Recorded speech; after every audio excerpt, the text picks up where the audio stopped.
لله ما في السماوات وما في الأرض وإن تبدوا ما في أنفسكم أو تخفوه يحاسبكم به الله فيغفر لمن يشاء ويعذب من يشاء والله على كل شيء قدير। আসমান জমিনে যা কিছু আছে তা সবই আল্লাহ পাকের জন্য। তোমরা তোমাদের মনের ভিতর যা কিছু আছে তা যদি প্রকাশ করো কিংবা তা গোপন করো, আল্লাহ পাক একদিন তোমাদের নিকট থেকে এর পুরোপুরি হিসাব গ্রহণ করবেন। এরপর তিনি যাকে ইচ্ছা তাকে মাফ করে দেবেন, আবার যাকে ইচ্ছা তাকে তিনি শাস্তি দেবেন। আল্লাহ পাক সব কিছুর ওপর ক্ষমতাবান। আমানার রাসূলু বিমা উনজিলা ইলাইহি মির রাব্বিহি ওয়াল মুমিনুন কুল্লুন আমানা বিল্লাহি ওয়া ملائكته وكتبه ورسله لا نفرق بين أحد من رسله وقالوا سمعنا وأطعنا غفرانك ربنا وإليك المصير।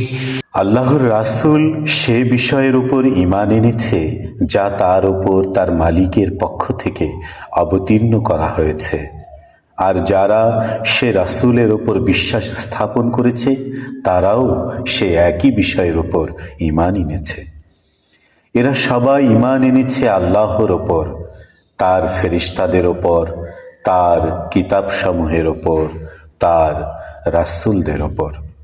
তারা বলে, আমরা তার পাঠানো নবী রাসূলদের কারো মাঝে কোনো রকম পার্থক্য করি না। আর তারা বলে, আমরা তো আল্লাহর নির্দেশ শুনেছি এবং তা মেনেও নিয়েছি।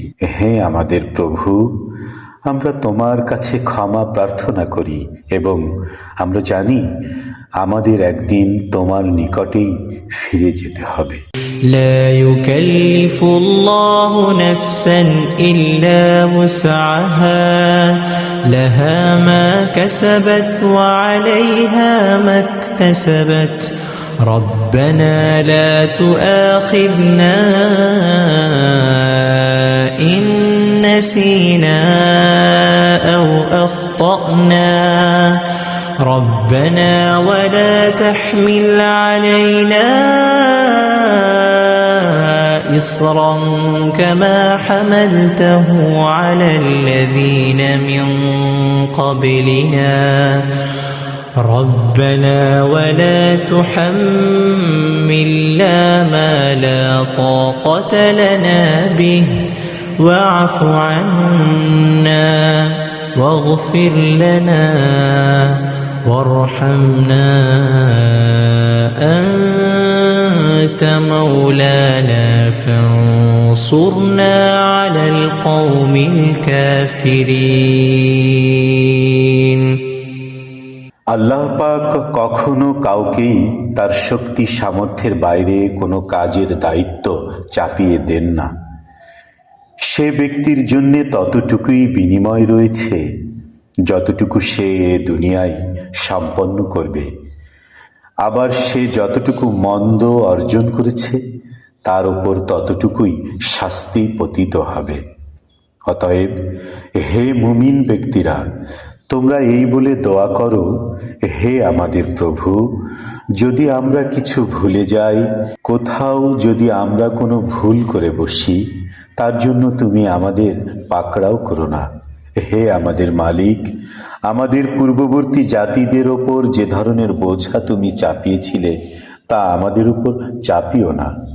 হে আমাদের প্রভু, যে বোঝা বইবার সামর্থ্য আমাদের নেই, তা তুমি আমাদের ওপর চাপিয়ে দিও না। তুমি আমাদের উপর দয়া করো, তুমি আমাদেরকে মাফ করে দাও। আমাদের উপর তুমি দয়া করো, তুমি আমাদের একমাত্র আশ্রয়দাতা, বন্ধু। অতএব কাফেরদের মোকাবেলায় তুমি আমাদেরকে সাহায্য করো।